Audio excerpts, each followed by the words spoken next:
Sacred shards are one of the rarest and most exciting resources in Raid Shadow Legends. When you finally open one, expectations are sky high. You're hoping for a legendary that changes your account, something that pushes new content, dominates Arena, or becomes a core part of your roster.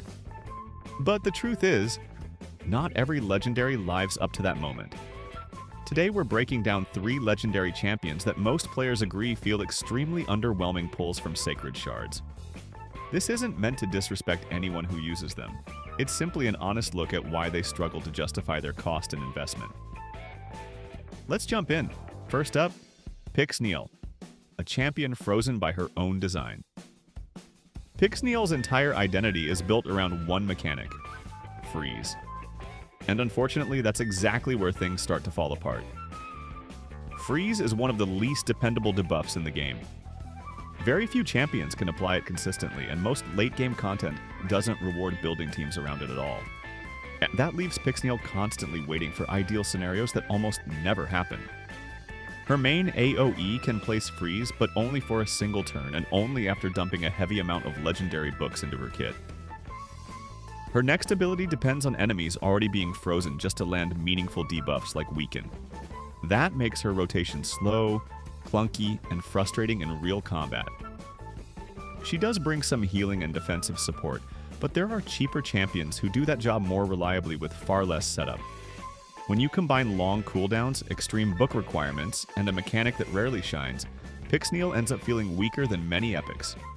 Outside of very specific niches, she's simply not worth the investment. Number 2. Gamoran, overloaded and unreliable. At first glance, Gamoran looks promising. He brings revival mechanics, buff removal, healing, and even block revive potential. The problem is that nearly everything he does is conditional, and worse, inconsistent. His passive can revive allies, but the trigger conditions are awkward, and the revive itself targets random champions. You have no control over who comes back, when they return, or whether it even helps. That alone makes him unreliable in critical moments. His signature ability can target either a living or dead enemy, with completely different effects depending on the choice. While that sounds flexible, in practice it just makes the skill feel awkward and underpowered. The block revive option is situational, and the damage or healing rarely competes with simpler champions who do the same things better.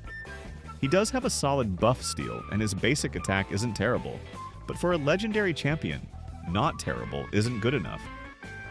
Gamoran feels like several unfinished ideas stitched together rather than a focused, powerful kit.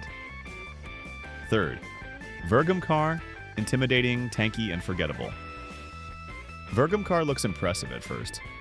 Huge model, defensive theme, strong visual presence. Sadly, that's where most of the excitement ends.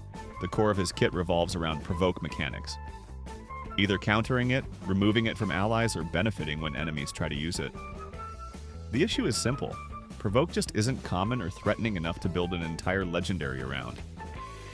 His AoE attack can apply useful debuffs like decreased defense and heal reduction, but the chances aren't guaranteed and the cooldowns are painfully long. There are champions, even rares, who perform similar roles more consistently. Defensively, he provides shields and increased defense, but once again these tools are locked behind conditions that rarely matter in real gameplay. His basic attack can stun, but only if enemies have buffs, making it unreliable at best. In the end, Vergamkar tries to cover too many roles and doesn't truly excel at any of them.